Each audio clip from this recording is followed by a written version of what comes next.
I still think that's the most goofy over the top music ever, but whatever. It kind of reminds me of Sonic the Hedgehog games.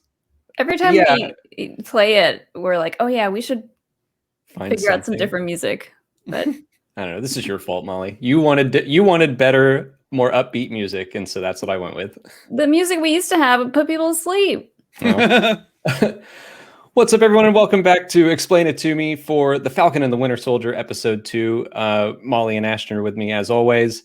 And, we did this last night, so I'm just going to keep it rolling. We're going to go straight into our guest, who is one of our rivals in the Schmodown, from a rival faction, but, it's fine. We still like him. It's Winston Marshall, the Swaggy Blurred. Welcome, Winston. Hey, what's going on, everybody? How you doing? Thank you for having me on the show. We know that you've been talking about this episode like all day. So this should be great. Like I was telling you in the pre-production meeting, man, like thank God I love this episode because otherwise this would have been the longest day ever. Well, before we talk about the Falcon and the Winter Soldier, I just want to real quick ask you kind of what's your background with Marvel, the MCU comics, all that. Like, how did you get into it? Where would you say your fandom is? Because for my baseline, like I watch the movies and the TV shows, and that's pretty much it. I've never really been into the comics or anything, so I don't really know what's going on. No, for sure. I would say my entry point as a kid was X-Men the animated series and Spider-Man the animated series, the 90s cartoons. And the cartoons led me to reading mainly X-Men books over Spider-Man, but I was like a massive X-Men fan, still am to this day. You and Ashton get along. Yeah, there you go. There you go, man. Which I'm sure you've been reading like House of X and Dawn of X and all that kind of stuff going on now, right? Mm-hmm. Oh, yeah. Okay, so but yeah, I that's kind of where it started for me as far as that goes. And then I had only found myself like hardcore reading comics like that outside of X-Men probably in my like mid 20s. So like 24, 25. And then I was just found myself playing a massive amount of catch up because I was more watching anime and reading manga than I was anything else.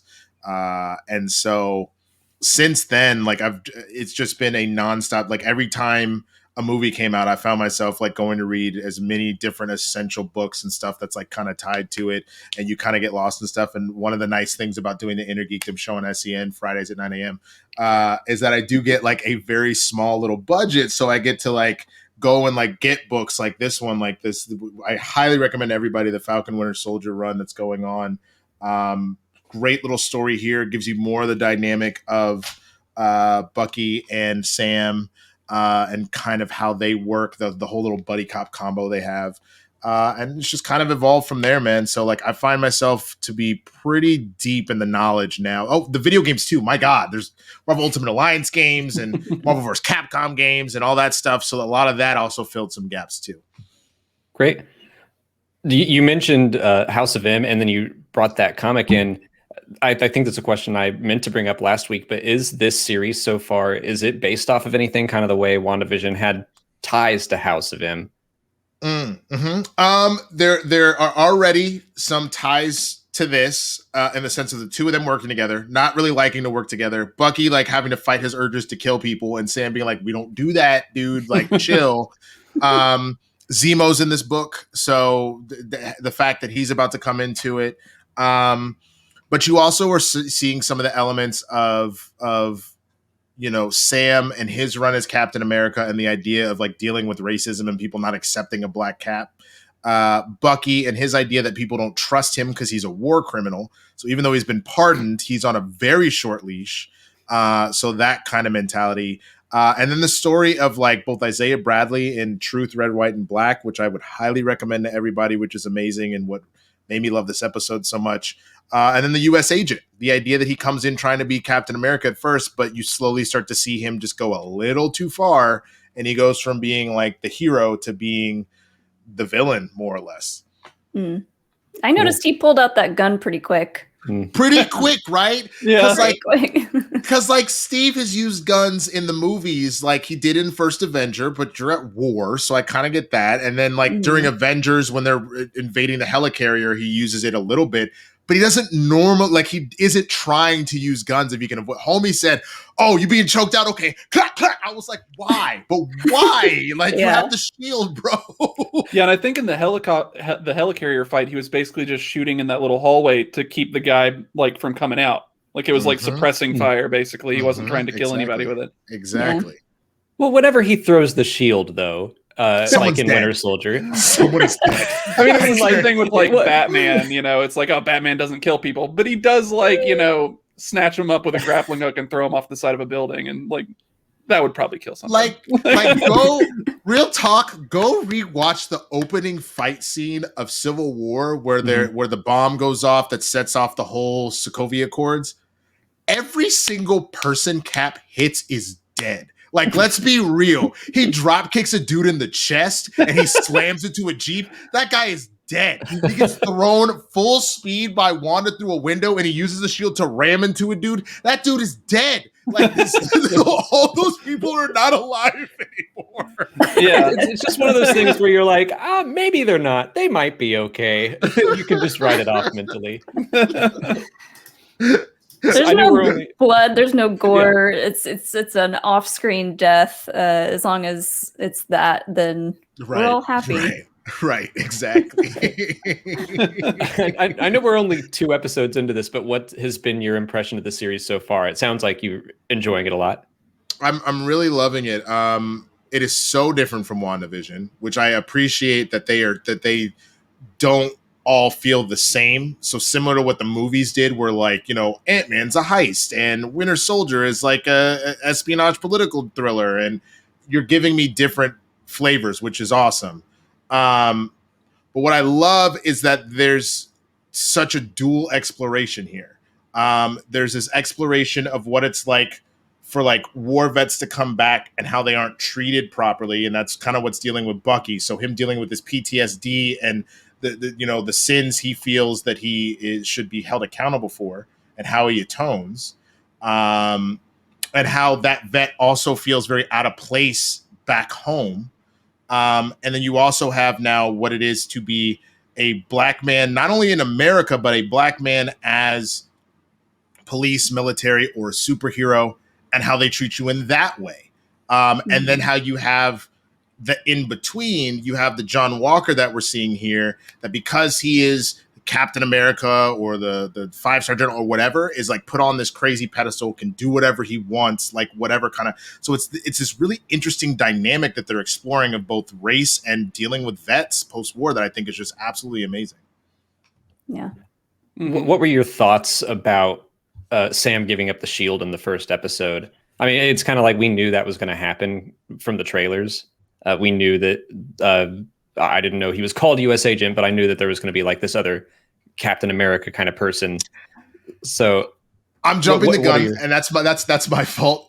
So he does initially take up the mantle of Captain America. In the books, eventually, what ends up happening is John Walker, after multiple times of getting his butt whooped or people not taking him as seriously as Steve or all that, decides I need to go get the super soldier serum. I need to actually have powers to be able to do this. And so not only does he do that, but then Steve also comes out of retirement and takes the mantle back up in the books. It wasn't that he got old, he just retired.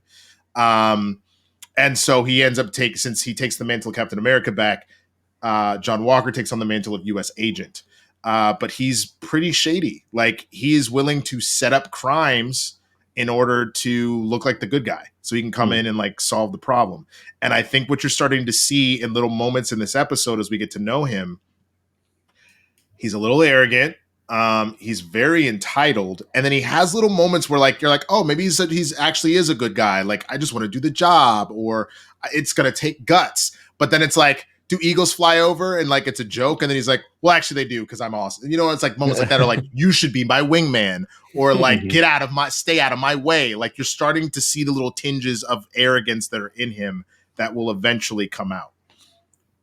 Yeah, well, that wingman line was like, it's always oh the no. last line. Yo, when I tell you as a black man, when he was like, you know, I see it would be great to have Captain America's wingman. And like he said it, it's always that last line. I was like, you motherfucker. It's just like, nope. Exactly. It'd be like if you walked up to Captain Marvel and is like, you know, it would be good to diversify, you know, a woman. I mean, you know, you'd be a pretty good superhero. And he's like, I've saved galaxies, you son of a bitch. Like, get off my face. Well, let's start diving into the episode, because it does start off with like that whole football thing. And yeah, I felt like they were trying to make you seem like, okay, he's not like terrible. Everyone was ripping on him, rightfully so, after his introduction in the first episode. But it's like, okay, we're getting to see who he is a little bit. But yeah, so, and you kind of touched on this already. So he does not have powers. He seems to be pretty good with the shield, but that's kind of it. He's just good. It was a matter, you could kind of tell in that like he was good at, like, he's the top of his class. So he's peak human condition, non like super soldier serum or anything else like that. Cause like we've seen Cap throw the shield and hit like 10 targets at once. And we see him do it in the flashback or the footage. He hits 2 and then he hits 3. So like he's still pretty good with it. And even in that fight is able to toss the shield under Battlestar real quick and save him from like probably getting killed since the vibranium in the shield absorbed the fall. But if you just look at how whooped up on he was in the fight, you can kind of tell that he doesn't have the powers. You know what I'm saying? And in the books as well, and Ashton, you could probably back me up on this a little bit. It's funny they mentioned the name of the power broker in this episode, because the power broker is the one that actually gives both John Walker and Lamar or Battlestar their powers eventually in like kind of a shady dealing under the table. Yeah, but the power broker is like pretty expressly a bad guy. Like this is basically, I just have like a checklist of things that I want to have explained, and now we're already doing power broker, so I'll just check that off. Like one of the newer things that the power broker was involved with was that they made an app that was called the Hench app that was all about getting henchmen and finding the right people to fight the superheroes that you were going to fight against. Like that sounds like something out of the Harley Quinn show. It does, yeah. Right? Or the Venture Brothers. Yeah. I love that y'all watch the Harley Quinn show. It's so good. Oh, I love that show, yeah. But yeah, no, they're the people that gave the super soldier serum, or the super soldier-esque serum, to Battlestar and US Agent. So yeah. In the comics anyway. Yeah. So what are they, or he, or they, like? So It's like an incorporation. It's Power Broker Inc. in the comics. There is a dude who calls himself the Power Broker, but he has a company called Power Broker Inc., which is exactly that. He steals super soldier serums. He hires whatever scientists to invent like whatever tech stuff like that. He's that dude that if like mainly bad guys, but he'll work with anybody that's willing to pay. If they're like, I need to be able to, like you said, find the right henchman that can, suppress the Hulk. Great. I got Bobby and Johnny over here. They happen to both have some sort of steroid issue that allows them to be strong enough to fight the Hulk. They're perfect for you. Whatever. I need a cut of whatever you end up stealing. Like that's kind of how he works. Also, typically they would design the super soldier serum and then have like another serum that they would keep giving the people and telling them that they needed that in order for the super soldier serum to continue working for them. So it's like a drug dealer kind of thing where they're like, oh, you still need us, so they keep them on the hook. Yeah. So is it possible that the Flag Smashers are like former henchmen, and then they took some of his serum and stole like back medicine and all this stuff from him, and that's why he's chasing him down? It's almost certain, I think, that's who they're stealing the super soldier serum from, is probably Power Broker. Especially, I'm wondering if that was the mystery person who was texting Aaron Kellyman's character. Like, you took what's mine and I'm going to kill you. Yeah. Probably. Yeah. I wouldn't be surprised by that. And especially if you remember, the Flag Smashers mentality is, one world, one people. If the whole idea is that they're trying to be like, no one is better than anybody else, screw all this country stuff and the 1% and all that. Like we were better when the whole world was devastated and we came together. it would make sense you go and rob the dude that's hoarding stuff to the highest bidder to try and distribute it out, because Bucky just thought it was vaccines. I think that's exactly. I think you might be onto something, Molly, and that they probably just stole a bunch of this like low grade super soldier serum to distribute out to the people. Also, like the Flag Smasher character, this is interesting, is that the character in the show is named Carly Morgenthau. Flag Smasher in the comics is named Carl Morgenthau. It's like this guy. They gender swapped, yeah. Cool. So they basically like gender swapped it and then also made it like an entire organization, it seems like, instead of just one person. Crossing Carly off the list. I think I'll tell you this though, because the funny thing about that in particular, I was just talking about this with Andrew Guy over on his thing, is that the Flag Smasher was part of a group called Ultimatum, which, hold on, let me pull up what it stands for, because it's actually kind of ridiculous. Oh, is it like Shield?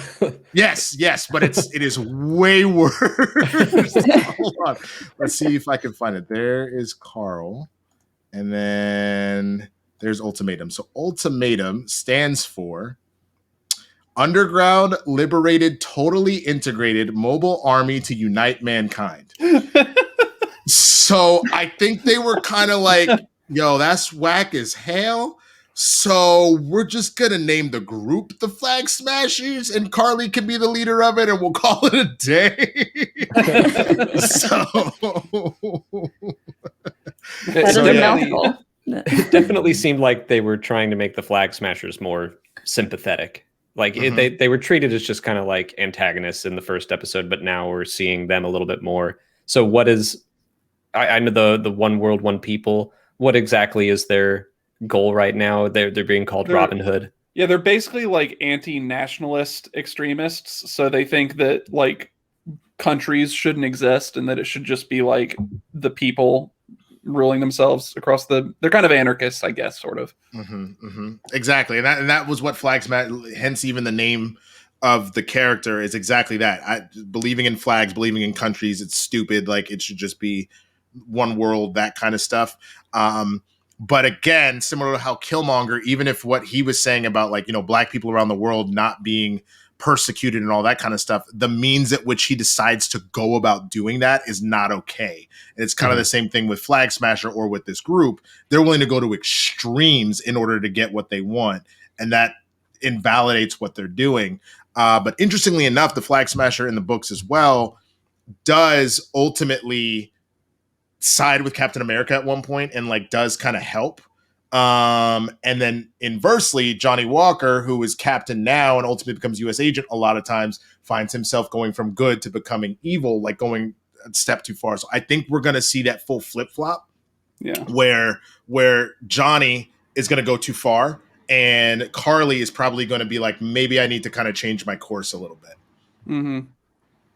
That makes sense. And that also it feels like it tracks with every other like Captain America's story in the MCU so far. Yeah, right. Yeah. Like you got your like, I'm the helpful government official that is always bad in the end. Right, exactly. You talked about Battlestar a couple times, and what is Lamar's deal? Who is he from the comics? It sounds like he also winds up with super soldier powers at some point. He does. He is Johnny's, just like he is in the show, best friend, partner, all that kind of stuff. Also gets his powers from the power broker.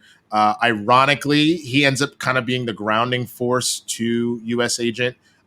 Isn't always able to get him to like chill out, which I think what we're probably going to see with this is that probably Lamar does keep him grounded for a little bit. But I got a lot of vibes from this Johnny that there's very much I have a black friend and my girlfriend is black type situation that's preventing him from being like, I'm not racist, like, because of that. I think he's going to go too far. And like Lamar's going to be Battlestar's going to be the one to be like, dude, like maybe chill out. And it doesn't really play out. I think that the same thing's going to happen where maybe he goes the separate way of John because of that. But same thing. I mean, black superhero could, essentially fit into the role of Bucky to Cap in the same way, but decided to give the name of Battlestar. I believe PLD was saying on the other show that Bucky is a derogatory term for a black person. I didn't know that. And so I guess that's part of the reason why they, in the comics, called him Battlestar, was because they were like, we can't call you Bucky. Like, that would be offensive. So that's where the title came from. I think they just ignored that completely here. And instead just, his code name is Battlestar. And that's just what that is. Yeah, it was kind of an interesting situation because originally he was with a group that was called the Bold Urban Commandos, I think. And his whole role was that he would show up and fight US Agent, and they would be the bad guys, but then they would let him beat them, and it was to like push US Agent's brand basically, so that people would like him. And then after a while, US Agent ended up stopped doing that and wanted to keep Battlestar as his companion. And so he kept doing that. But yeah, a bunch of fans wrote into the comics and were like, hey, that's actually a term that you shouldn't use. And so they were like, oh, okay, well, we'll just name it. And then they made it a comic book arc where they were like, people came to Battlestar and were like, you shouldn't use that name. And then he's like, okay. And then he came up with a new name of Battlestar. Mm-hmm. So yeah, it's kind of funny because they handled it in the comics similarly to how it was handled in real life. Mm-hmm. Yeah. Well, I mean, we're talking about the super soldier serum and everything. I know a little bit about Isaiah because Hector Navarro was on our WandaVision show and somehow went on a tangent to Falcon and the Winter Soldier. Somehow. but I thought it was super interesting. So can you tell us about Isaiah's history? And I know he's a comic character and what it means maybe for the future of this series. No, for sure. This was like a big moment for me. For two reasons. The first being, so the guy that played Isaiah in the show is Carl Lumley. That's like a second dad to me. So that's my best friend's dad. And yeah. So he's, for those that are familiar or not familiar with him, Carl was the voice of the Martian Manhunter in the Justice League cartoon. Back in the 2000s, he was on Alias, he was on Mantis. Like, he's had a very stoic career, lots of amazing stuff that he's done. And I was just, mentioning earlier too, like, I remember in 2019 when it was announced in Variety, like, oh yeah, Carl Lumley will be in Falcon Resource. Oh shit, Uncle Carl, let's go! Like, I was like, I don't know who he's playing, but this is gonna be amazing. So the minute I saw a black head and it had grays, I was like, that's fucking Carl. I swear to God, that's Carl. And they panned around. I was like, oh! So that was cool. But the big thing about Isaiah in particular, Isaiah was also Captain America, like the first black Captain America. And the idea with him is that they took essentially the Tuskegee experiments, or the Tuskegee syphilis study, for those that aren't familiar with it. That was a real life thing where the government was experimenting on people outside of Tuskegee University, a bunch of black people, and they were not giving them the proper stuff to actually help cure certain things. They were just running experiments, and it was pretty awful, and a lot of people died, and it was really bad. Marvel took that similar story and applied it in what would be comic mentality. And so we know the super soldier serum works the one time on Steve, then the scientist in charge of it dies, and then this idea of remaking the perfect serum has always been an issue. The idea here was that 300 African-American soldiers were selected and were experimented on to try and get the serum to work again. 295 of them died, 5 survived, but only one of them, to the most point, they killed the other 4, and Isaiah was that one dude that survived it, and he became the black Captain America, but he was also sent on missions that they didn't want to put Steve into. So he became kind of like this underground type situation where they would send him to do the dirty jobs and stuff like that. But as he mentioned in the show, it was similar. He got captured at one point by the Nazis. And so Hydra and them were experimenting on him to try and extract it out of him. Then when he eventually got free and came back to the States, they put him in jail for 30 years. And they were experimenting on him to see if they could pull it. So even though he was out here saving the world and protecting America and all that, he was still being treated like a black man in America, where there were no thank yous, there were no parades or marching bands. It was, well, you still and then they would just use him and nothing else. And so seeing Carl's performance was so powerful because he really embodied a lot of that. And for Marvel to tackle the Tuskegee experiments like this, not only in the books, but now in the show, is just so phenomenal of them to do, because it's a lot, just like when Watchmen did that opening scene a couple years ago, and people were like, I had no idea about the Tulsa Massacre. Like, you know what I'm saying? The Black Wall Street Massacre. I think that this is so amazing of them to really look into this. So, yeah. I loved that scene, and I loved Sam's reaction when they left the house. He's like, "You're telling me that there was a black Captain America and no one knew about it?" Like, that's basically everyone's reaction learning about this now. 1,000%. And the fact that even Bucky said it, he was like, look, man, I just knew he had gone through it. I knew he didn't want any more attention. He just wanted to rest. Like, that's why I didn't tell anybody.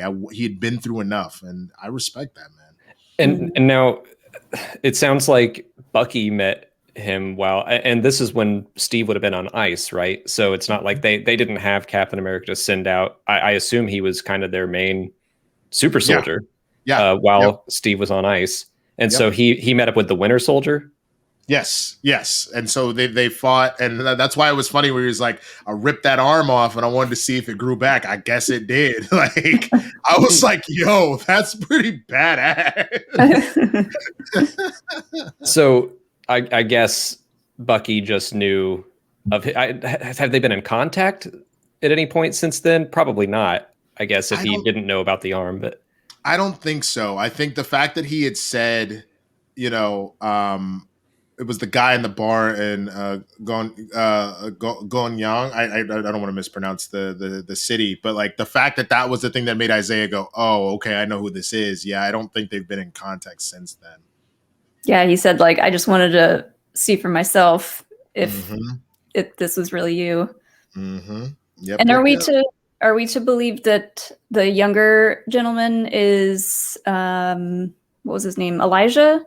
It is. That is Elijah Bradley. Both.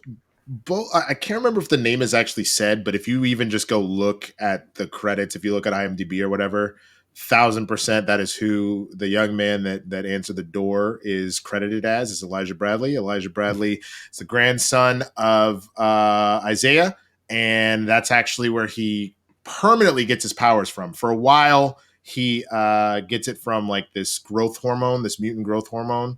But it's dangerous. It's very similar to, like, sure, you're getting whatever powers, but then like almost like steroids. You're raging out, like it's deteriorating your body, and one day gets more like critically wounded, and it ends up getting a blood transfusion from Isaiah, which ends up permanently putting the powers in him to be his own version. And so he ends up being the character's name is Patriot, who is the leader of the Young Avengers. So we are getting these little breadcrumb trails to the Young Avengers. I mean, we already got Speed and Wiccan in WandaVision. We'll obviously have to see them make a comeback somehow, though obviously Wanda is working on that. We know Kate Bishop's coming in Hawkeye. We know that Kamala Khan has got her own show coming, which she's also a huge part of that too. So like the pieces are being laid left and right here. So. I think the only big one that we don't know is going to be a thing is Hulkling.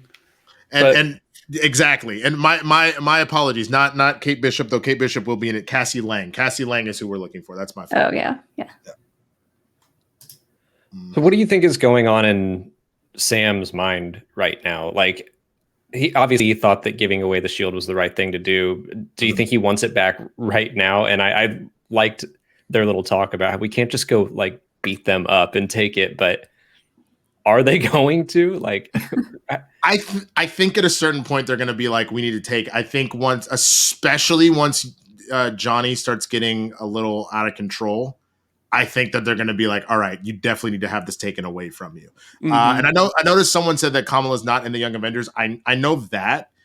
I know she just becomes a member of the regular Avengers, but I think the way they're setting this up, though, I think they're still going to include her on the Young Avenger team. There's no reason why they wouldn't bend that a little bit, which the MCU has already done if it works in their favor to just kind of shift things around a little bit. So I do think that she will be a part of the Young Avengers in that regard. Cool. I thought that we were going to get Sharon Carter in this episode. I wonder when she's going to pop up, because I had said on the first episode that maybe she would have something to do with helping them get the shield. I mean, well, because last time she did it, she became an enemy of the state, right? Is what Sam said. I would guess, because we only have 6 episodes, she's probably going to be in this next one. Maybe them trying. Maybe they aren't allowed to go see Zemo, so maybe like she helps them break in or something.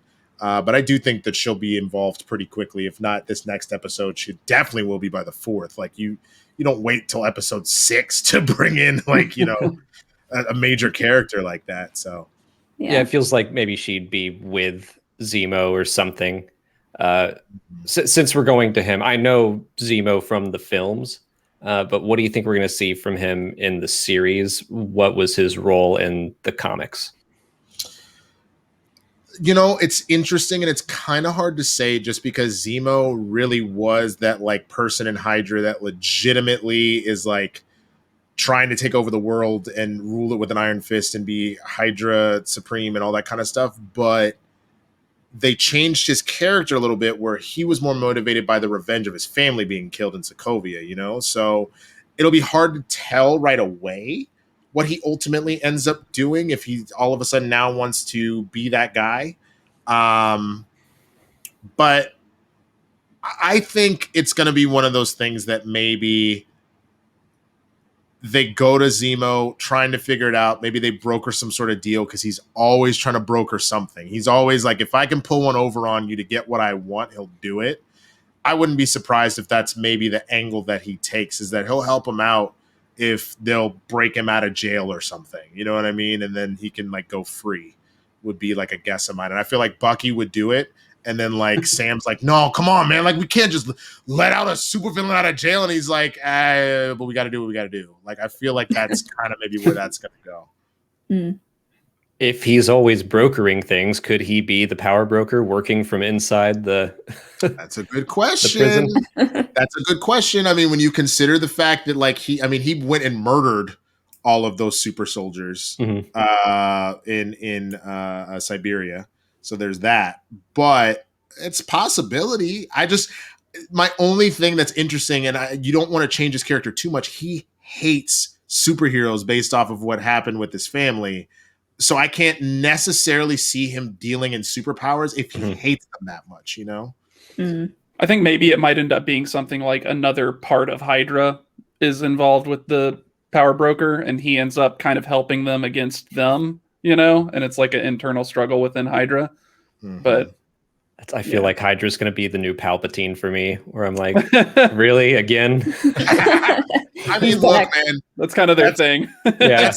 You cut off one head and 2 grow in its place. Like, that's kind of their whole mission state. At least, though, it's typically different people. Like, you occasionally get some of the same people. Like, I didn't die. I'm still here. But, like, they kind of move around.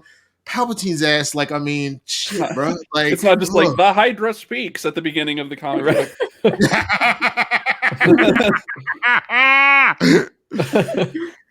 Oh man.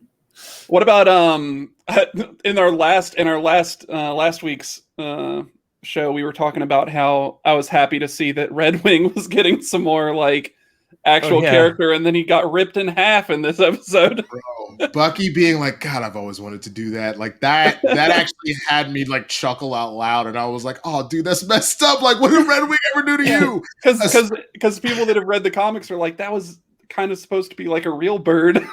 Yeah. And he's like, I guess Sam's friend. Not ready. That one of my favorite parts of this episode is him, like, after Bucky lands out of the plane, he's like, I got all that on camera, right? Yeah, it was very reminiscent of Black Panther, where he was like, get out of my face or I'll break it. I was just imagining T'Challa be like, delete that footage. Like, just that was something that I like, the way that the show is paced and how the first episode was split between the two of them and getting to see just the personal stakes for each. But having them together in this episode was so great. I love their banter, and all that. Their stuff infiltrating that building and just messing with each other, even over the comms, or almost getting caught. Also, they're Panther over here. Like, go hang in Wakanda for a few months, become the White Panther. I also we like got how they're. Sorry, go ahead. I was just going to say we got a White Wolf. Was it? Yeah, White Wolf reference, which is actually a character in the comics. Oh, it is? Yeah, so the White Wolf, and this is another one of those MCU just kind of bending probably to make things simpler. The White Wolf is actually a adopted white brother of T'Challa and Shuri, who was raised with them, who trained with them, all that kind of stuff, and has, same kind of tech and suit and all that kind of stuff as T'Challa, and kind of serves almost like a Catwoman, where like sometimes he's like out here playing Master Thief and just stealing the stuff that he wants, and sometimes comes and helps his brother and actually helps save the day.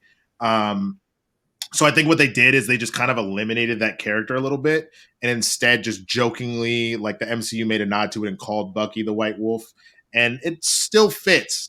White dude goes to Wakanda, sometimes is good, sometimes is bad kind of situation, and I think that's they just decided to eliminate the character in that regard, but still give homage to it a little bit. Sure. What I was going to say is that I like how the like banter in this episode in particular, even when they were in really like dangerous situations, kind of speaks to the fact that both of like Sam and Bucky at this point are both kind of just like, this is our job. Like, we're used to being in these sort of situations. It makes them seem like, okay, these guys are used to this at this point and are comfortable. Yeah. Taking time to yell at Bucky while he's hanging underneath the truck. Yeah. Just like they're in their element, like. Well, we got to mention the Hobbit mention. Oh, yeah. Oh, yeah. That's Gandalf. How do you know about Gandalf? Oh, yeah. I read it in The Hobbit back in 1937, son. I was like, yo, wait a minute. I forgot that book is old as hell. I did love the reference that, okay, the big three is actually a thing. Like, I thought it was just something that Sam was saying, and then later they brought it back up. Yeah, that was pretty good. That was hilarious. It was androids, aliens, and wizards. And he's like, there's no such thing as a wizard. Doctor Strange, he's a sorcerer. Isn't a sorcerer just a wizard without a hat? Look at me. I just made that up on the spot. Boom. Like, I was like, what is happening? Ashton, how do you feel about that? Is a sorcerer a wizard without a hat? Not what exactly. What is the key difference between Gandalf and Doctor Strange? Oh, well, it depends on, it depends on the setting, but really Gandalf is totally different because he's basically a demigod and he like has innate powers. But, Doctor Strange studied and gained his powers, which weirdly is like the reverse of the D&D version of like sorcerers are born with magic and wizards learn it. We could talk a whole other episode. We let Ashton talk about Gandalf. We're waiting for that Amazon series. Yeah, saying Gandalf was basically a demigod was like a lot of self-control to sum it up like in that succinctly. All right, so here's the question: who wins in a fight, Doctor Strange or Gandalf? Gandalf. Yeah, I knew the answer to that. I don't know, dude. I don't know. I mean, homie was literally taking on Thanos by himself with 4 Infinity Stones. And it literally took Thanos being like, all right, I guess I got to like really go for it now. Like, I don't know. I feel like Doctor Strange could take him. Yeah, it depends. Like if Gandalf was in a situation where, like in Lord of the Rings, he had to hold himself back because he's supposed to like let the normal people solve the problem, then yeah, he wouldn't be able to beat Doctor Strange because he wouldn't really try. But if he was like going all out, yeah, he would be able to beat him. Yeah, that's fair. If he went Super Saiyan Gandalf.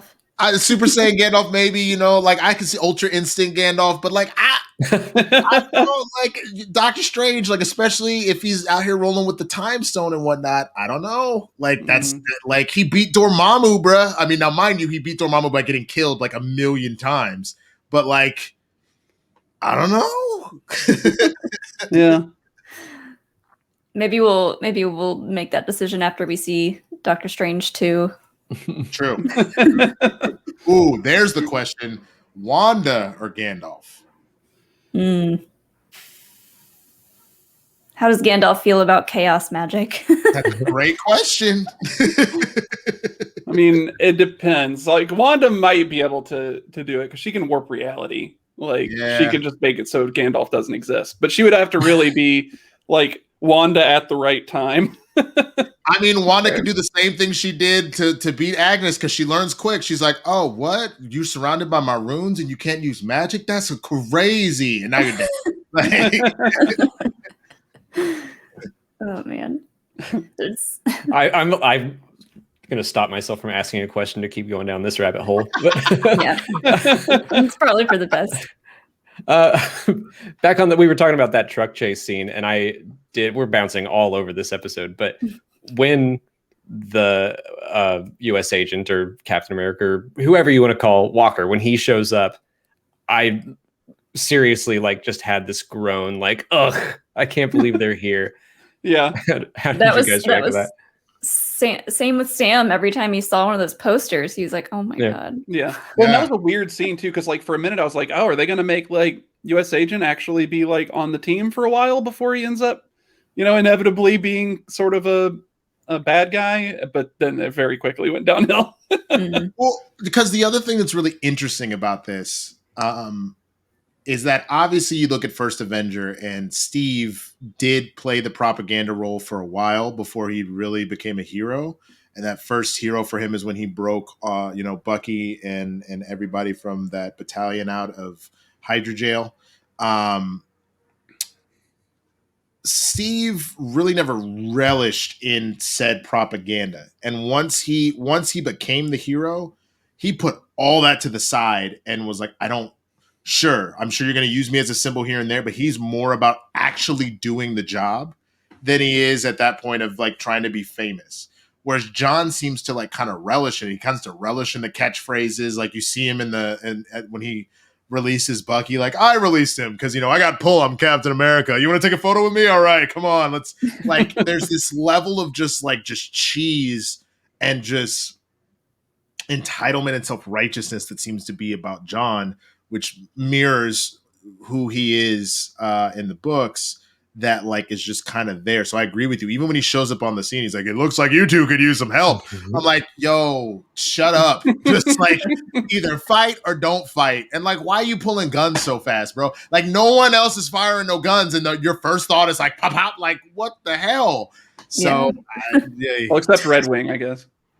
Yeah, I guess that's true. I guess, but Red Wing's like a little flying rocket raccoon. He doesn't really exactly right. So.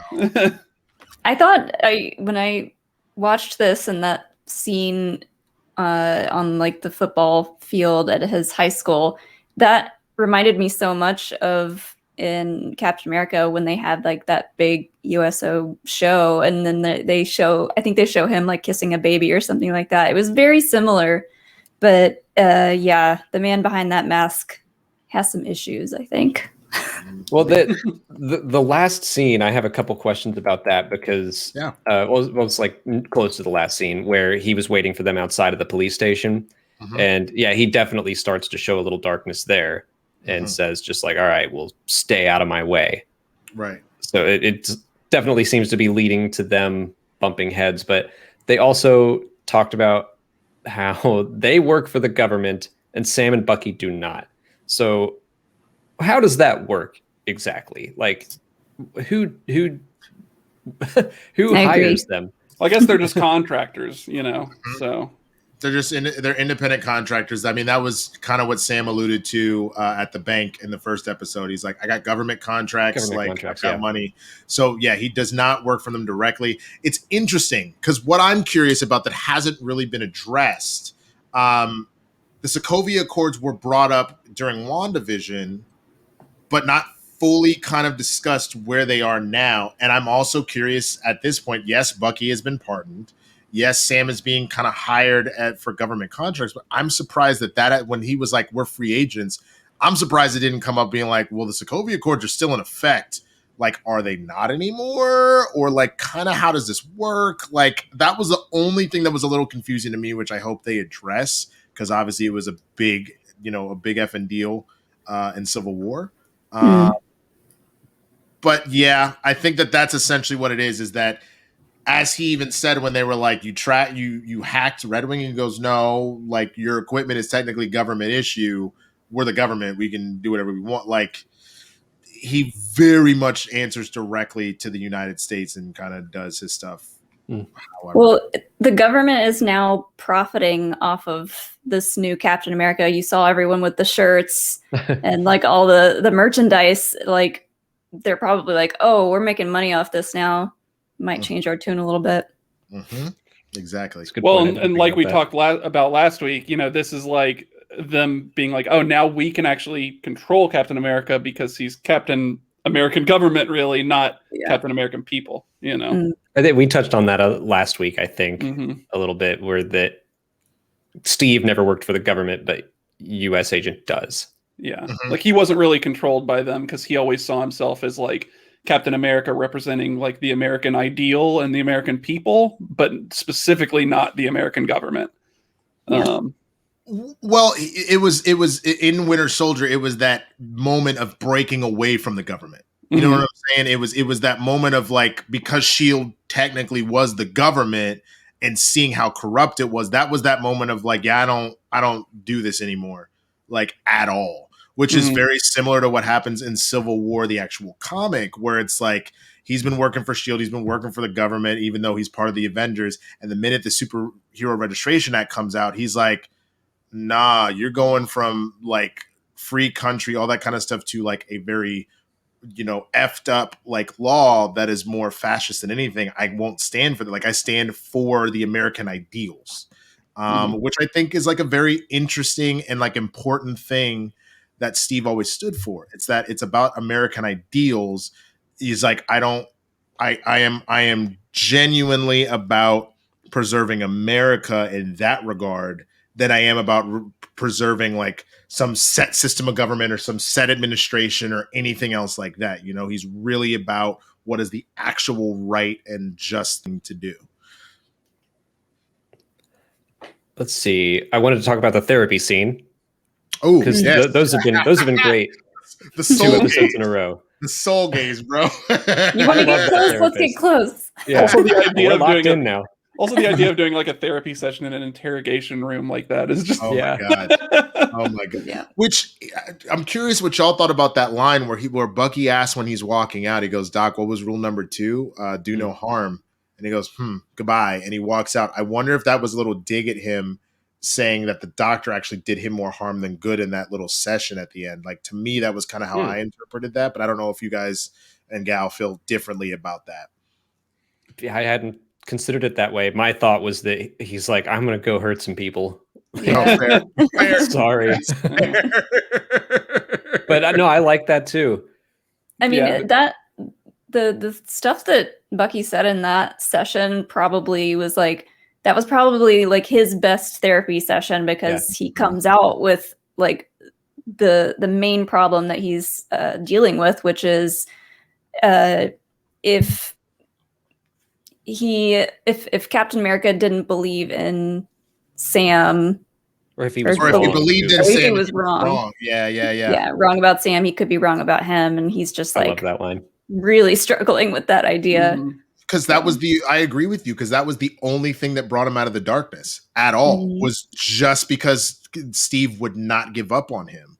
So I totally get that. For someone that is so lost, you don't want to believe that the thing that saved you is incorrect, because then it's like, well, then maybe I am just a killer and I should just go back. You know what I mean? Like I that was really powerful.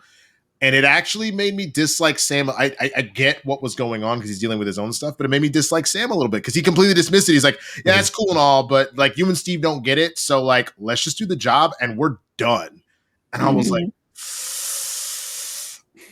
I know he doesn't get what it's like to be black and a soldier, but my friend, he's genuinely trying to reach out to you and you just are shutting it down right now. Yeah. I like it because they're kind of like, they're not making it, oh, this guy is the, you know, in this little buddy cop relationship, this is the guy that's got it together and is, you know, right. And then this guy's making everything difficult. It's really both of them are, you know, making things difficult.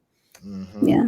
And that whole struggle is also kind of brought up when they go visit Isaiah. He says, you think you can wake up one day and decide who you want to be.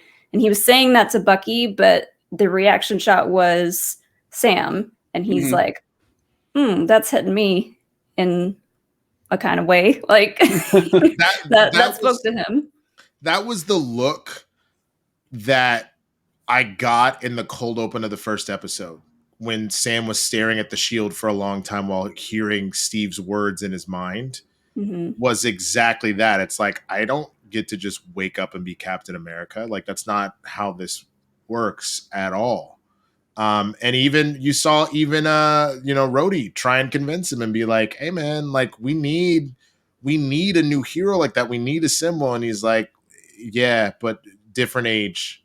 Like, you know what I'm saying? Like, that's not, I'm not that guy. And I think it's that. I think he just can kind of, other than trying to fill the shoes, I think he just knows people are not going to receive this the way that ideally we would like to. Right. I think that's where that's coming from for sure. He knows that America is not ready for a black Captain America, and we see that racial profiling right outside Isaiah's house with the cops come, and they're that's why I'm kind of like forgiving Sam for the therapy session because he's still coming off of all that. Yeah, that was quite a day. Yep. A thousand. Well, I mean, literally imagine that. You just witnessed who was Black Captain America and how the country failed him so hard. Mm-hmm. And then on top of that, he literally is an Avenger who saved the world and he's doing the universe and he's doing nothing but having a heated discussion. There were no fists being thrown. There were no weapons. It was just a heated discussion in the street and the cops are immediately harassing him and not both of them. They're really harassing Sam. And Bucky was like, do you not see who this is? Like, what is your problem? And then the cops stop and they go, oh shit, my bad, man. Yeah, dog, turn off the siren, dog. Turn it off. My bad. No. Like, yeah. Molly thought they were going to ask for selfies. Yeah, like like the banker guy. Yeah, but they look right at Bucky and they're like, "Is this guy bothering you?" And it's like, they're clearly just having a discussion. Right, exactly. But yeah, then the cop is like, "Oh, I didn't recognize you without the goggles. My bad." Also, just pointing out, like, and then right after that happened, the way that John Walker got their attention was by flipping the cop siren at them when they came out of the station. I'm not gonna lie, for half a second, because I just have my own beef with cops personally, just bad experiences. But when it went off, I was like, "What now?" Like, that was my first thought. And I was like, "Of course, John would use a goddamn siren to get their attention, asshole!" Like, that's where my mind went. Yeah, it's just over the top and just obnoxious. Do you think that by the end of this series, Sam will take up the mantle of captain, and will he be like full on shield suit, all of it?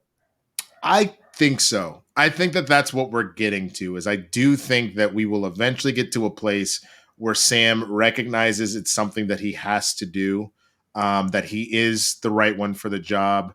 And I think that they found an interesting way to go about this, especially knowing in the books, it's like he became Cap and then the racism started. And then he was like, maybe I shouldn't do this. Like he persevered for a while, but eventually he was like, I'm good. I'm the Falcon. I don't need to whatever. I think we're going to see the opposite here where he initially was like, no, like you said. And then by the end of it, he's like, I am the person that's supposed to do this.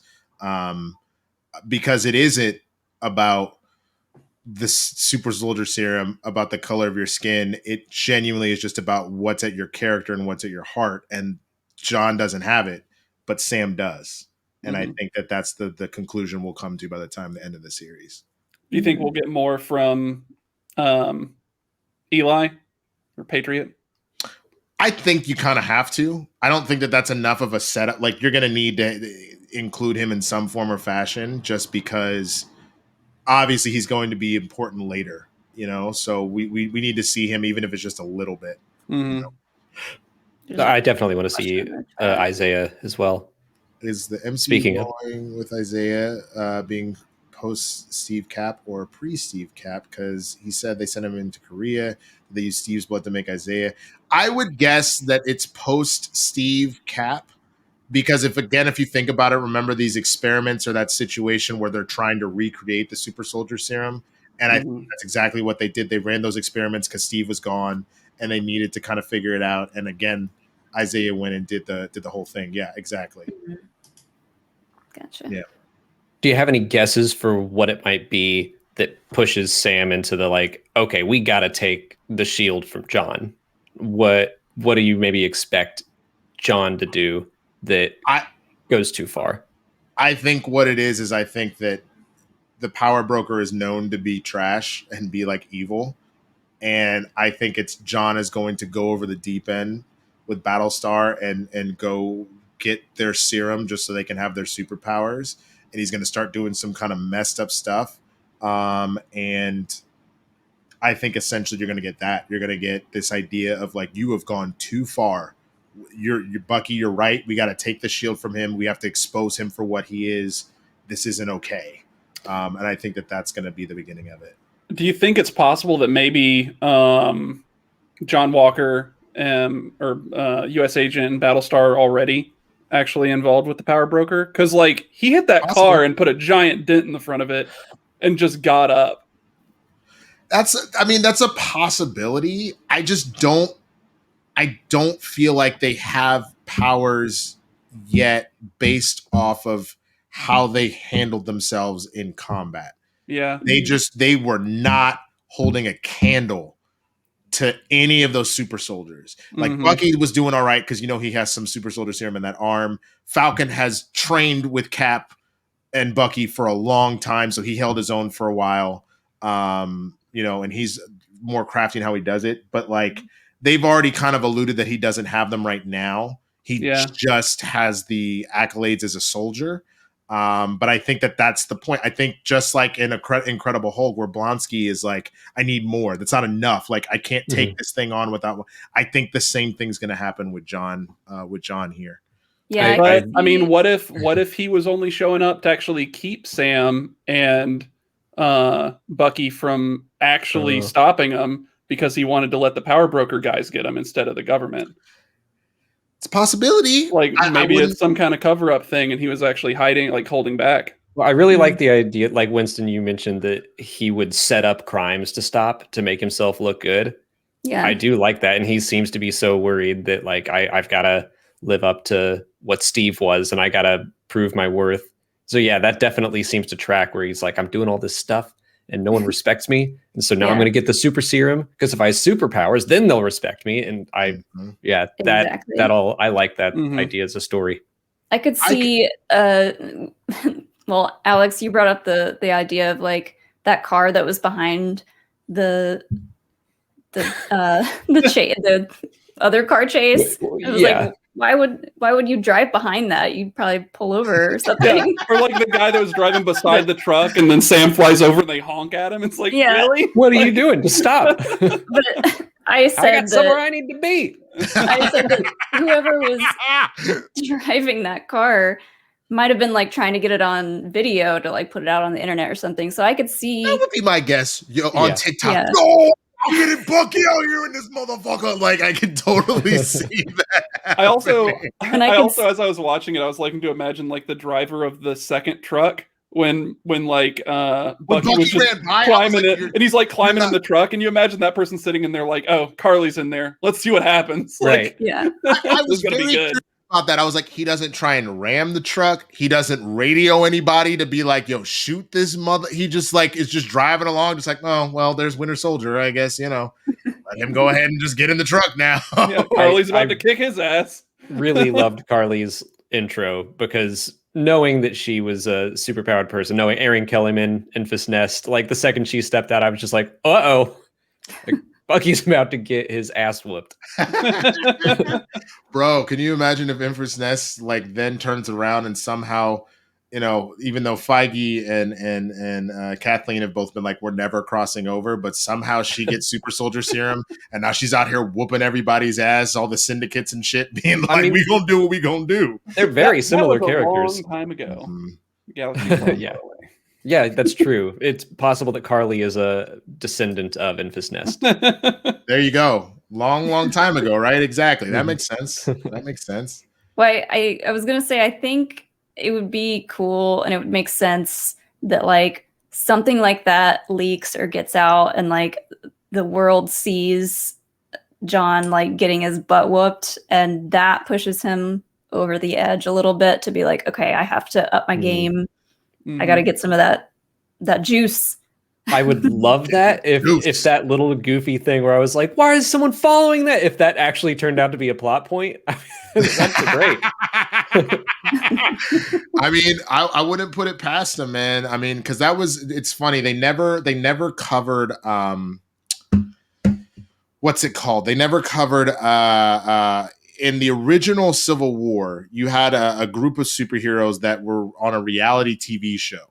And they were like, all of their escapades were being like followed while they were fighting. And one of them, like his ability to like explode nitro just goes off and like it causes a nuclear explosion in like Connecticut. And that's why the Superhero Registration Act goes into place. Cause it's like that's his power to be a nuclear bomb. He just explodes. Well, he has the ability to make explosions, but if he doesn't rein it in, if he's not careful, it just overcharges and he blows up like a whole chunk of Connecticut. And that's when the government's like, nah, no more superheroes just vigilanting it up. You need to register. You are under our jurisdiction. And that's what the New Warriors. Thank you. It was the New Warriors. Mm-hmm. And so that was one of those like I wonder if maybe you're not going to get that full thing, but a similar thing where you do get a reality TV type of it where I'm going to go fight bad guys. Yeah. And then like he gets embarrassed. I think that could feasibly, they could steal that story and work it that way. I think that's a great idea. Yeah. we should write this show. We're killing it. Let's do it. Which I didn't know this apparently. And I was wondering why they were doing such a good job with these black storylines. The writer's room was apparently 90% black on this show. So I was like, now I get why y'all understand the nuances of this so well. You were like, why they're doing it so like delicately, but so great is because you've got a room of people that understand. You know what I mean? Mm-hmm. Yeah, definitely. I love all the real world stuff that these shows are concentrating on and taking the time to really dive into. So like loss and grief with WandaVision, and now just all the stuff with racism in America and trauma in general. Trauma, yeah, with soldiers. Yeah, it's good stuff. 1,000%. I feel like the one thing that the MCU does better than anything is I feel like all of these stories are really kind of centralized in trauma.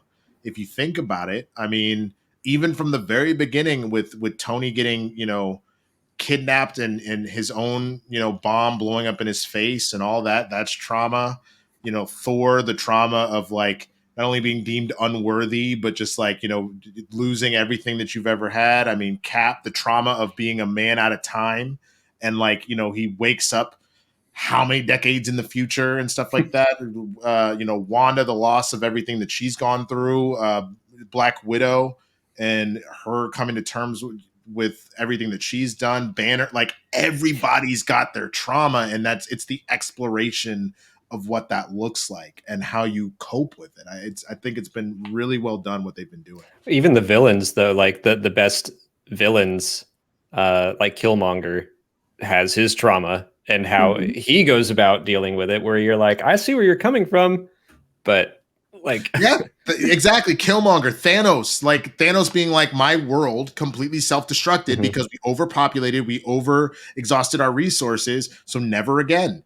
If you cull the population, then there's enough for everybody. So let's just do that. And same thing, the trauma of losing your home world doesn't excuse you going and murdering half the universe, but I understand where that mentality is coming from at the very least, even though it's too extreme. Mm-hmm. I am glad that they changed that his motivations instead of the whole death. I love Lady thing. Death, Yeah. so I'm we talked about that last week. Might have been a little too abstract, yeah, or just weird. I don't know. I just don't know if it would have worked, and especially like even though Deadpool doesn't come up in the Infinity War like that in the books, there is this other thing where like Deadpool, when Thanos again is trying to impress Lady Death, that she like loves Deadpool and they have a relationship. Yeah. So that Thanos is pissed and like curses him with eternal life because he's like, I'm not gonna let you be with her then. Yeah, that's the part that I forgot to mention. I forgot to mention that last week. Yeah, because we talked about how Thanos can't die because Death keeps kicking him back out of her realm because she doesn't want him there. But then also Thanos uses the Infinity Gauntlet to curse Deadpool to never be able to die so that he can't be with Death. Mm-hmm. Yeah. It's just so just bit like, bro, like, you know, Thanos is trying to pull that nice guy TM shit where he's like, no, I'm perfect for you, girl. I murder people and shit. You love murder and death. Like, I got you. And she's like, I'm not interested in you. He goes, we're not gonna be with nobody then. You love nah. He ain't gonna be here. I ain't about that light. Like, bro, he's gonna live like, forever. Yeah. Exactly. Like, chill, man. Yeah. Well, we've been going for about an hour. Real quick before we plug things, I want to see if there's one thing you haven't said about this episode yet today that you want to. That you haven't said on any of the other shows. That probably the funniest. Well, I said it on the other shows, but I think the funniest moment of this episode by far was the Black Falcon, Black Kid moment that happened. Of like, he's like, hey, you the Black Falcon. He's like, no, I'm just the Falcon. It's like, no, my daddy said you the Black Falcon. That is the most Black kid response. No, my daddy said you the Black Falcon, so you the Black Falcon. It's like, why? Because I'm black and I'm the Falcon? Yes, that's exactly why. It's like, well, do they call you Black Kid? He's like, well, got him. Like that was such like a black neighborhood just moment of exactly what would happen. Yes, I loved his immediate connection with the other kid, where he's like, I got him, didn't I? You know, like, That other kid was just like, oh my god, like that give. Do any of the three of you? I brought this up on the other shows too, but did any of the three of you ever watch Harvey Birdman, Attorney at Law? Yes. Okay, so I don't know if you remember, the second episode ever was when Apache Chief is like suing like a Starbucks because he spilled hot coffee on his lap and he can't use his powers anymore. He can't grow.